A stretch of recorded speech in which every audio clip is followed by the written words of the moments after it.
Hello everyone! Day 3 na po ng Simbang Gabi 2023 sa Basilica di Santo Stefano Maggiore. Pasok tayo! Ayan.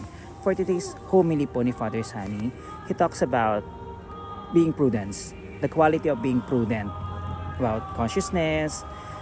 We need to exercise prudence in such important matters. Ganyan po. So wisdom natin, susuriin natin lahat ng bagay at kukunin natin ang kabutihan nito.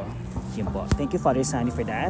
Ayan, syempre pag may Christmas season, yan po, hindi yan nawawala sa simbahan yung mga pa-design ng mga pa-Bethlehem. Super ganda, super nice. Salamat po sa gumawa. Great job! Fast forward po tayo. Ayan, natapos na ang misa.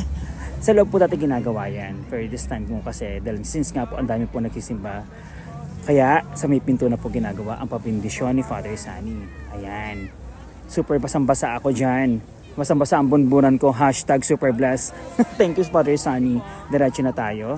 Ayan. Syempre salamat po sa nag-sponsor for tonight. Meron naman pong palugaw. Thank you. Bye guys!